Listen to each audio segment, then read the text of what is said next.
பிலிப்பியர் 3 4 மாம்சத்தின் மேல் நம்பிக்கை வைக்க வேண்டுமானால் நானும் வைக்கலாம். வேறொருவன் மாம்சத்தின் மேல் நம்பிக்கையாக இருக்க நினைத்தால் நான் அதிகமாய் அப்படி செய்யலாம். நான் 8ஆம் நாளில் விருத்திர சேதனம் அடைந்தவன், இஸ்ரவேல் வம்சத்தான், பென்யமீன் கோத்திரத்தான், எபிரேயரில் பிறந்த எபிரேயன், நியாயப்பிரமாணத்தின்படி பரிசேயன், பக்தி வைராக்கியத்தின்படி சபையை துன்பப்படுத்தினவன், நியாயப்பிரமாணத்துக்குரிய நீதியின்படி குற்றஞ்சாட்டப்படாதவன். ஆகிலும் எனக்கு லாபமாயிருந்தவைகள் எவைகளோ அவற்றை எல்லாம் இயேசு கிறிஸ்துவுக்காக நான் நஷ்டம் என்று எண்ணினேன் அப்படின்னு சொல்கிறார். இன்றைக்கி எல்லாரும் தங்களுடைய நீதியை குறித்து பேசிக்கொள்வார்கள். நான் ஆண்டவருக்காக என்ன செய்திருக்கிறேன், எவ்வளோ செஞ்சுருக்கேன் தெரியுமா? சர்ச்சு கட்டியிருக்கிறேன். பெரும்பாலான செக்ரட்டரி ட்ரெஷருடைய தலைவலியே தான். எங்கள் அப்பா சர்ச்சையை கட்டினார், எங்கள் அப்பா மாடம் கட்டினார், எங்கள் அப்பா பெஞ்சி வாங்கி போட்டார், எங்கள் அப்பா ஃபேனு வாங்கி போட்டார். இந்த இளவை வச்சே வருஷம் பூரா ஓட்டுறானோ. சிஎஸ்சி சர்ச்சில் பெரிய ஆள்னா எங்கள் அப்பா தான் எல்லாம் வாங்கி கொடுத்தாரு, எங்கள் அப்பா மாதிரி கிடையாது அப்படின்னு சொல்லிக்கிட்டே இருக்காங்க. எங்கள் குடும்பம் பாரம்பரியமான குடும்பம் அப்படி சொல்லிக்கிட்டே இருக்காங்க.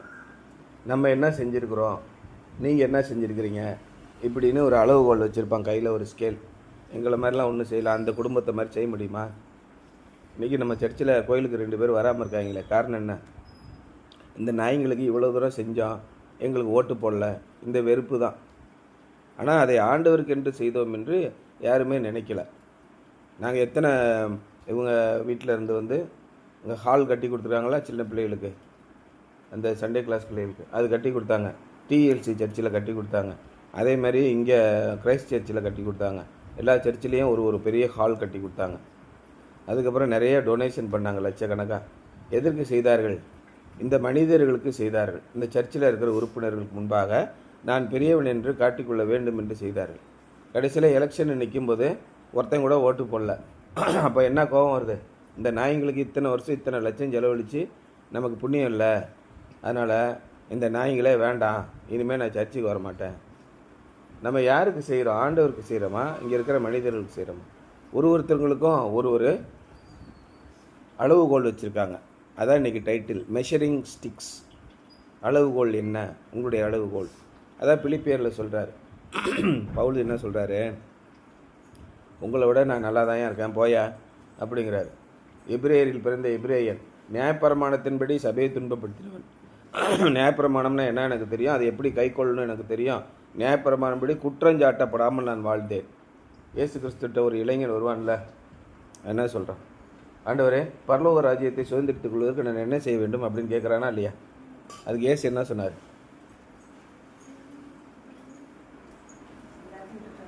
நீ போய் நியாயப்பிரமாணத்தில் உள்ளவைகளை கைக்கொள், அப்பொழுது பரலோக ராஜ்யத்துக்கு போவாய் அப்படின்னு சொன்னார். நியாயப்பிரமாணம்லாம் வேணாம், என்னைய கைக்கொள்ளுன்னு சொன்னார்.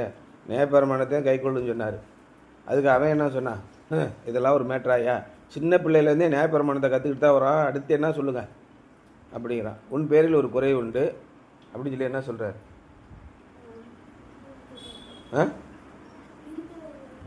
சொல்லுங்க. உனக்கு உண்டான எல்லாவற்றையும் விட்டு என்னை பின்பற்றுவான்னு சொன்னார். அவன் மிகுந்த ஆஸ்தி உள்ளவனாக இருந்தபடியால் அவன் என்ன சொன்னான்? ஆமாம், எல்லாத்தையும் சொத்தை ஊற்றி இவன்கிட்ட கொடுக்க சொல்கிறாயான்ட்டு போயிட்டான். ஏன் இயேசு அப்படி சொன்னார்னா, அவன்கிட்ட சொத்தை பிடுங்குறதுக்காக சொல்லலை. அவனுடைய மனது முழுவதும் அவனுடைய சொத்திலே நம்பிக்கையாக இருந்தது.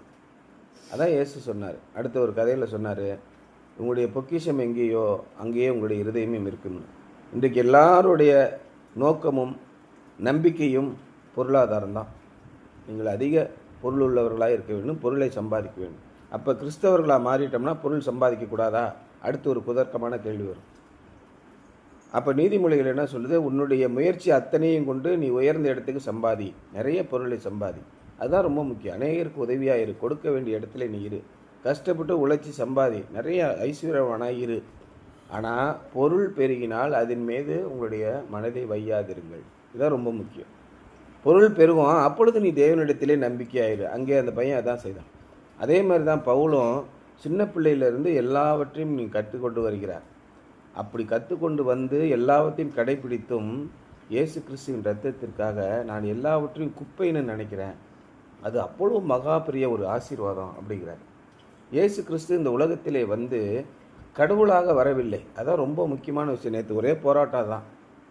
இயேசு கிறிஸ்து வானத்திலிருந்து தெய்வ குழந்தையாக வந்து தெய்வமாக வளர்ந்து தெய்வமாகவே எல்லாவற்றையும் சாதித்தார்னு இன்றைக்கி நம்பிக்கிட்டு இருக்கான்.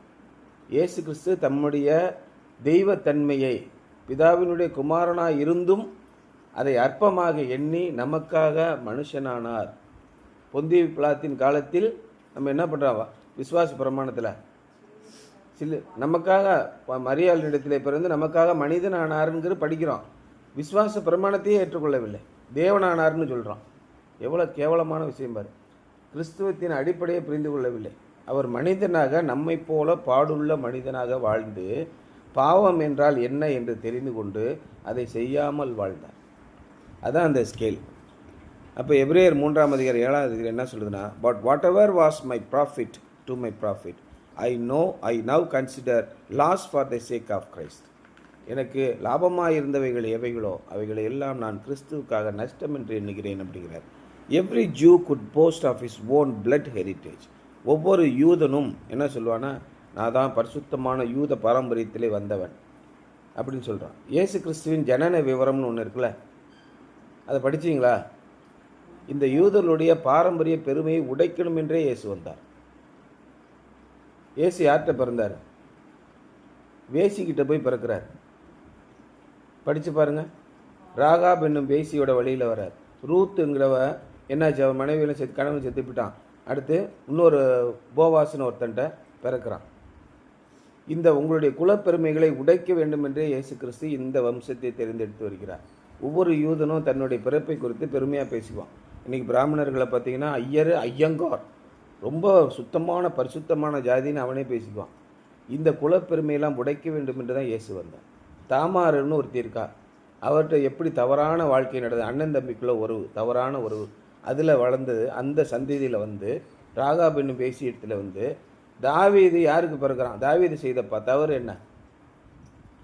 அவனை மனைவியை விட்டு பத்சேபாள் இடத்தில் பாவம் செய்தான். பத்சேபாள் இடத்தில் இயேசு கிறிஸ்து பிறக்கிறார். சாலமோன் ராஜாவுடைய வழியில் வருகிறார். சாலமோன் ராஜா யார்? சரியான விபசாரக்காரன், ஊர் புறம் முன்னாடி வச்சுட்டாலுங்க. அவனுடைய சந்ததியில் வராரு. இங்கே எங்கே சுத்தம் இருக்குது? அதை நிராகரிக்க தவிடுபடி ஆக்கிறதுக்கு தான் இயேசு இங்கே வந்து பிறக்கிறார். உயர்ந்த குலம்னு ஒன்றுமே கிடையாது, கேவலமான மனிதர்கள் நீங்கள். அந்த கேவலமான குலத்திலே வந்து தான் இயேசு கிறிஸ்து பிறக்கிறார். இயேசு கிறிஸ்து உயர்வானவர், தெய்வம், அப்படி இப்படி சொல்கிறதுக்கெல்லாம் வழியே இல்லை. மகா கொடுமையான கேவலமான ஒரு பிறவி எடுக்கிறார் இயேசு கிறிஸ்து. சாதாரண அற்ப மனிதராக மனிதரால் தூஷிக்கப்பட்ட ஒரு நிலைமையில் இருக்கிறார். உங்கள் அப்பா அத்தை யாருன்னு தெரியும், போடா அவன் குலம் என்னன்னு தெரியும், எதாவது பேசுகிறேன்னு வச்சுக்க அப்படின்னு மிக கேவலமாக ஒரு வாழ்க்கையை அவர் வாழ்ந்தார். அந்த வாழ்க்கையில் எவ்வளோ அவமானங்கள் வரும் அப்படின்னு ஒரு மனிதனால் சகிக்கக்கூடிய அவமானங்கள் எல்லாம் சகிக்க முடியாத அவமானங்கள் எல்லாம் சகித்து நான் தேவனுடைய குமாரன் என்பதை சிலுவையின் மரணத்திலே நிரூபிக்கிறார். சிலுவையின் மரணத்தில் தான் அவருடைய தெய்வீக சக்தி விளங்குகிறது. அதற்குள்ளே செத்துட்டாரா? நூற்றுக்கு அதிபதி கேட்குறான். இல்லையா, 2 நாள் ஆகுமேயா, எப்படி அதற்குள்ளே செத்தார்? அப்போனா உண்மையிலேயே இவர் தேவனுடைய குமாரன் தான் என்று சாட்சியிட்டார்கள். அப்போ அவரை கொண்டு போய் வைக்கிறார்கள். 3ஆம் நாள் இல்லை, அங்கே தான் தேவனுடைய குமாரனே தெய்வீக சக்தி விளங்குகிறது. அது வரைக்கும் அவர் சாதாரண மனிதராக வாழ்ந்தார். Every Jew could boast of his own blood heritage. Some Jews could boast of their faithfulness. சில யூதர்கள் அவர்களுடைய உண்மை, நாங்கள் ஆண்டவருக்காக உண்மையாக வாழ்கிறோம் என்பதை குறித்து பேசலாம். But Paul could boast of those things plus his zeal in persecuting the church. ஆனால் பவுல் என்ன சொல்கிறாரு, நான் நியாயப்பிரமாணத்தின்படி வாழ்ந்த பரிசேயனாக இருந்தேன், ஆனாலும் நான் சபையை துன்பப்படுத்தினவனாக இருந்தேன். நியாயப்பிரமாணத்தின்படி யாரெல்லாம் சபைக்கு விரோதமாக இருந்தார்களோ அவர்களெல்லாம் கொடுமைப்படுத்தும் அளவுக்கு நான் மிகப்பெரிய சங்கியாக இருந்தேன் அப்படின்னு சொல்கிறார். We might ask, how could a sincere man like Saul of Tarsus be so wrong? இவ்வளவு சின்சியராக கடவுளை பின்பற்றுகிற மனிதன் எப்படி தவறான காரியங்களை செய்ய முடியும் என்று நாம் கேட்கலாம். தேவனுக்கு என்று பயந்து நடக்கிற ஒரு மனிதன், நியாயப்பிரமாணத்தை கைக்கொள்கிற மனிதன் எப்படி கொலை செய்யலாம்? கொலை செய்யாதிருப்பாயாக என்று நியாயப்பிரமாணத்தில் சொல்லி இருக்கிறதை கை கொண்டிருக்கிற பவுல் எப்படி கொலை செய்திருக்கலாம்? சகோதர சகோதரிகளை அடித்து துன்புறுத்தி அவர்களை கொலை செய்வதற்காக எப்படி கொண்டு போகலாம் அப்படின்னு நீங்கள் கேட்கலாம். The answer is simple. He was using wrong measuring stick. பதில் ரொம்ப எளிமையானது. இன்றைக்கி பைபிளை கையில் எடுத்துக்கிட்டு தவறாக போதிக்கிறார்கள். அதே மாதிரி அவனும் தன்னுடைய கையிலே தவறான அளவுகோலை கையில் வைத்திருந்தான். தேவனை பின்பற்றுகிறவர்களை தவிர மற்றவர்களை எல்லாம் கொல்ல வேண்டும் என்று ஆரம்பத்திலிருந்தே நினைத்தார்கள். நேற்று இரவு எனக்கு அதான் சிந்தனை. பாலஸ்தீனியர்கள், அதாவது இந்த பெலஸ்தீன்ஸ் சொல்லுவாங்க, பாலஸ்தீனியர்கள் தேவனுடைய அன்பை ஏற்றுக்கொள்ளக்கூடாதா? அவர்களை பூரா கொன்று பண்ணணுமா? பைபிள் ஒரு வசனம் இருக்குது, பாபிலோனே பாழாய் போகிறவர்களே உன்னுடைய பிள்ளைகளை கல்லின் மேல் மோதி அடிக்கிறவன் பாக்கியவான் அப்படின்னு சொல்லி ஒரு வசனம் இருக்குது சங்கீதத்தில். குழந்தைகளை எப்படி காலரெண்டே பிடிச்சி தலையை கொண்டு போய் கல்லில் போய் மோத முடியும்? எவ்வளோ கொடூரமான ஒரு விஷயம். இஸ்ரவேல் மக்கள் அவ்வளவு கேவலமான வாழ்க்கை வாழ்ந்தார்கள். இரக்கமும் கருணை என்னன்னு தெரியல.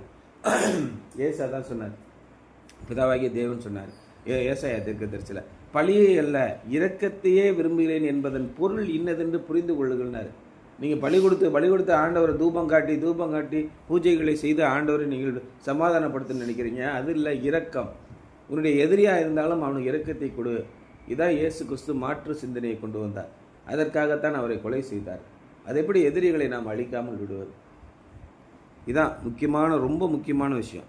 அப்போ பவுல் தன்னுடைய கையிலே தவறான அளவுகோலை வைத்திருந்தார். Like the rich young ruler, mark 10ஆம் அதிகாரத்தில் இருக்கிற மாதிரி. And the Pharisee in Jesus' parable, Saul of Tarsus was comparing himself with standards set by people, not by God. இன்று அநேகர் நாம் இயேசு கிறிஸ்துவின் ஓமையிலே சொன்ன மாதிரி தவறான அளவுகோலை வைத்திருக்கிறோம். அந்த செல்வ செழிப்பான அதிகாரி ஒருத்தர் இருந்தான். அவன் என்ன பண்ணுறான், ஒரு விதவை அவன்கிட்ட போய் கேட்டுக்கிட்டே இருக்கான், அப்புறம் பார்க்கலாம்னு சொல்லிக்கிட்டே இருக்கான். அதே மாதிரி அந்த பரிசேயன் ஜெபம் பண்ணுறான்ல, ஆண்டவரே நான் அதிகமாக ஜிபிக்கிறேன், எதுக்கு செய்கிறேன், நீதிமான் செய்கிறேன், எதுக்கு காணிக்கை கொடுக்கிறேன், ஒருத்தலாமிலும் மறிக்குழுந்திலும் காணிக்கை கொடுக்கிறேன், நான் ஞாயிற்றுக்கிழமை ஒழுங்காக கடைபிடிக்கிறேன், இப்படிலாம் சொல்லிக்கிட்டு இருந்தான். தங்களை குறித்து பிரபலமாக பேசிக்கொள்கிறார்களுடைய, நியாயமுள்ளவர்களாக காட்டிக்கொள்கிறார்களுடைய உள்ளான நிலைமையை அவர்கள் கையில் இல்லை. அதனால் அவங்க என்ன பண்ணுறாங்க, மனிதர்களுக்கு முன்பாக நீதிமான்களாக காட்டிக்கொள்கிறார்கள். ஞாயிற்றுக்கிழமையான சர்ச்சுக்கு வந்துடுறது, ஒழுங்காக ஜெபம் பண்ணுறது, ஆனால் உள்ளான வாழ்க்கை எப்படி இருக்குதுன்னா சீர்கேடான வாழ்க்கையாக இருக்குது. அப்போ சர்ச்சுக்கு 4 ஃபேன் வாங்கி போட்டால் நீ உத்தமனா? சர்ச்சுக்கு ஃபேன் வாங்கி தான் போடணும், ஆனால் ஃபேன் வாங்கி போட்டதுனால உத்தமன் இல்லை. டைல்ஸ் வாங்கி போட்டுருவாங்க 5000 ஸ்கொயர் ஃபீட்டுக்கு, அதனால நீ உத்தமனா? இதை நீ ஆண்டவருக்கு செய்கிறாய் என்ற அளவுகோல் உன்னிடத்தில் இருக்கிறதா? அங்கே தான் பிரச்சனையே வருது. நான் சர்ச்சுக்கு இதை செஞ்சுட்டேன், அதை செஞ்சுட்டேன், எந்த நாய் என்னை மதிக்க மாட்டேங்கிறான், ஒரே சண்டை சர்ச்சில் போகிறான். ஏன்னா நீ மனிதர்களுக்காக செய்தாய்.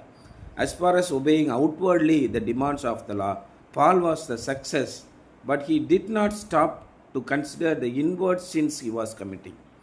அப்போ வெளிப்புறமாக மக்களுக்கு அவன் தேவனுடைய கட்டளைகளெல்லாம் அப்படியே கை கொண்டு வந்தான், ஆனால் உள்ளே அவற்றை கை கொள்ளவில்லை. அதனால தான் பல ஆயிரம் பேரை கொலை செய்தான் இல்லையா? அவர்களை தெருவில் இழுத்துட்டு போய் சிறைச்சாலையில் ஒப்பிக்கவும் கொலை செய்யவும் அதிகாரிகளால் ஆணை பெற்றார். நம்ம சட்டப்படி தானே கொள்கிறோம், சட்டத்துக்கு விரோதமான கொள்கிறோம். போலீஸ் வேலையை செய்கிற இதில் என்ன இருக்குது அப்படின்னு சொல்லி சொல்கிறாங்க. அது ஒரு படம் கூட எடுத்திருப்பான்ல, இதை ரஜினி சுட்டு விடுவான்ல, ஒத்தனை என்கவுண்டர் போட்டுருவான்ல, அதில் இந்த அமிதாப் பச்சன் கூட எது உண்மை இல்லைன்னு சொல்லி காட்டுவான்ல. அப்போ நம்ம சட்டப்படி செய்கிறோம், ஆனால் உண்மையில் போய் பார்த்தா தவறு. அவன் செய்யவே இல்லையா, நீ எப்படி சுட்ட அப்படிமா அந்த தொழிலே அவன் விட்டுருவான். ரொம்ப இது போய் அந்த மாதிரி எல்லாரும் பைபிள் படி செய்கிறோம், நியாயப்பிரமாணத்தின் படி செய்கிறோம் நம்ம நினச்சிக்கிட்டு இருக்கோம். ஆனால் கருணையையும் இரக்கத்தையும் தேவனுடைய அன்பையும் விட்டு விடுகிறோம். When he looked at himself in comparison with others, Saul of Tarsus considered himself to be righteous, but one day he saw himself as compared with Jesus Christ. It was then he changed his valuations and values and abandoned works righteousness for the imputed righteousness of Jesus Christ. சபையில் இருக்கிற மற்றவர்களை பார்த்து அவர்களை விட நான் நீதிமான், அவர்களை விட நான் நேராக நடந்து கொள்ள, இப்படியே கம்பேர் பண்ணி நியாயப்பிரமாணத்தின்படி வலுவுள்ளவனாக மிகுந்த அரகண்டாக வளர்ந்து வந்தான். ஆனால் இயேசு கிறிஸ்துவை பார்த்து அவருடைய இரத்தத்தையும் அவருடைய வாழ்க்கையும் ஒப்பிட்டு பார்க்கும்போது ஐயோ நான் அகால பாவியாக இருக்கிறேனே அப்படின்ற நிலைமைக்கு வரான். மாம்சத்தின்படி நான் பெருமை பாராட்ட வேண்டும், நான் எவ்வளோ பெரிய ஆள் தெரியுமா? ஆனால் இயேசு கிறிஸ்துவின் ரத்தத்தை பார்க்கும்போது, அவருடைய வாழ்க்கையை பார்க்கும்போது கடைசியிலே அகால பிறவியான எனக்கும் தரிசனமானார் அப்படிங்கிறார் பவுல். அப்போ தான் அவர் உணர்ந்து கொள்கிறான், இயேசு கிறிஸ்துவை நம்முடைய வாழ்க்கையில் ஒப்பிட்டு பார்க்கும்போது தான் நாம் யார் என்பது நமக்கு தெரியும். அது வரைக்கும் அவன் சரியில்லை, இவன் சரியில்லை, அந்த ஊழியக்காரன் சரியில்லை, இந்த ஐயர் சரியில்லை, இந்த பிஷப் சரியில்லை, இந்த பாஸ்டர் சரியில்லைன்னு சொல்லிக்கிட்டே இருப்போம். அவர்களோடு உன்னை நீ ஒப்பிட்டு பார்க்கும்போது நீ அவர்களை விட உயர்ந்தவனாக உன்னுடைய கையிலே ஒரு அளவுகோல் வைத்திருக்கிறார். ஆனால் இயேசு கிறிஸ்துவோடு உன்னை ஒப்பிட்டு பார்க்கும்போது அப்பொழுதுதான் நீ யார் என்பது, ஐயோ நான் ஆண்டவருக்கு முன்பாக நான் நிர்வாணியாக இருக்கிறேனே, ஒன்றுமே இல்லையே என்கிட்ட, அடப்பாவி ஒரு சட்டை கூட என்கிட்ட இல்லை, இப்படி நான் ஒன்றும் இல்லாதவனாக இருக்கிறேனே என்ற நிலைமைக்கு வரும். அதுதான் உண்மையான அளவுகோல். உங்களை நீங்கள் யாரோடு ஒப்பிட வேண்டும்? மெஷரிங் ஸ்டிக் இயேசு கிறிஸ்துவோடு ஒப்பிட்டு பாருங்கள். அவர் எப்பேற்பட்ட மனித வாழ்க்கையை வாழ்ந்தார், நம்மை போல பாடு அனுபவித்தார், நம்மை போல சோத்துக்கு வழி இல்லாமல் இருந்தார், மனுஷகுமாரனுக்கு தலை சாய்க்க இடமில்லை. அவர் தெய்வமாக இருந்தால் எப்படி இருக்கும்? தேவதூதர்கள் வந்து லல்லா லல்லா அப்படி நல்லா ஊஞ்சல் ஆட்டிருக்கும்ல. பாடாப்பட்டார், தூக்கம் இல்லாமல் கஷ்டப்பட்டார், பசி தாங்க முடியல, பசிக்கிற ஏதாவது இருக்கா? மனுஷகுமாரனுக்கோ தலை சாய்க்க இடமில்லை. சொந்த அண்ணன் தம்பிலாம் நம்பலை, கூட பிறந்தவனே, ஆமாம் நீ கல்யாணத்துக்கு முன்னாடி பிறந்தவன் தானே, நீ போய் நீ அப்பனுக்கே பிறக்கலை, உள்ளபடி அண்ணன் தம்பிலாம் வெறுத்தாங்க அவங்கள. யாக்கோபு யோசேன்னு அவங்களாம் கூட இருந்தாங்க, அவரை நம்பவே இல்லை. அதான் இயேசு சொல்றார், தீர்க்கதரிசி எவனும் தன் வீட்டிலும் தன் இனத்திலுமே அன்றி வேறு எங்கும் கனவீனம் அடையா. இயேசு கிறிஸ்துக்கு நல்ல வாழ்க்கை அமையல, அவர் திருமணம் பண்ணி சந்தோஷமாலாம் இல்லை, அவர் அற்ப ஆயுசில் போயிட்டார். கூட பிறந்த அண்ணன் தம்பிலாம் அவரை நம்பலை, அவரை இழிவாக பேசினார்கள், சமுதாயம் இழிவாக பேசினது. ஆனால் அவர் தன்னுடைய எப்படியெல்லாம் ஒரு மனுஷன் இந்த உலகத்திலே பாடுபட முடியும், அத்தனை அவமானங்களையும் அத்தனை பாடுகளையும் நம்மை போல பாடுள்ளவராக சகித்தார். அப்படி எல்லா பாடுகளிலும் அவர் ஒரு பாவமும் செய்யாமல் புனிதராக மரித்தார். இதுதான் இயேசு கிறிஸ்துவினுடைய வாழ்க்கை. அவருடைய வாழ்க்கையை ஒப்பிட்டு பார்த்து நம்முடைய கையிலே ஒரு அளவுகோல் இருந்தால் அதுதான் அற்புதமான அளவுகோல். அந்த அளவுகோலின்படி நம்ம வாழ வேண்டும் என்பதுதான் இன்றைய சிந்தனை. Something to Pander. What is something you may be clinging to? What would be better to consider loss in order to continue to grow spiritually? நீங்கள் இன்னும் மேற்கொண்டு வாழ்க்கையில் வளர எதை நீங்கள் பற்றி கொண்டவர்களாக இருப்பீர்கள்? எதை நீங்கள் நஷ்டம் என்று எண்ணுவீர்கள்? நீங்கள் ஆவிக்குரிய விதத்திலே மேலும் மேலும் வளர வேண்டும் என்றால் எதை நீங்கள் விட்டு கொடுப்பீர்கள் என்பதுதான் இன்றைய சிந்தனை. யோசிச்சு பாருங்கள். எல்லாமே நம்முடைய வாழ்க்கையில் அடுத்தடுத்த நிலைக்கு போனோம். ஆனால் ஆவிக்குரிய நிலையில் நீங்கள் எவ்வளோ வளர்ந்துருக்கீங்க? தேவனோடு ஒப்பிட்டு பார்த்தால் உங்களுடைய வாழ்க்கை எப்படி இருக்கிறது? நம்ம வாழ்க்கை எப்படி சிம்பிளாக, நம்ம கூட படித்த பிள்ளைங்களாம் அது எந்த காலேஜில் சேர்ந்துருக்கா, இவன் எந்த காலேஜில் சேர்ந்துருக்கா, இவன் எந்த காலேஜில் சேர்ந்துருக்கா, நான் எந்த காலேஜில் சேர்ந்தோம். அதானே இன்றைக்கி இருக்கிற சிந்தனை. தேவனுடைய சித்தம் என்னவாக இருக்கும் என்னுடைய வாழ்க்கையில்? அதை பற்றி கொண்டால் அவர்கள் எல்லாரும் போவதை விட பல 100 மடங்கு உயர்வான இடத்துக்கு நீங்கள் போகணும். இதான் ஒப்பிட்டு பாருங்கள். இயேசுவோடு உன்னுடைய வாழ்க்கையை ஒப்பிட்டு பாருங்கள் என்பதுதான் இன்றைய சிந்தனை. சரியா?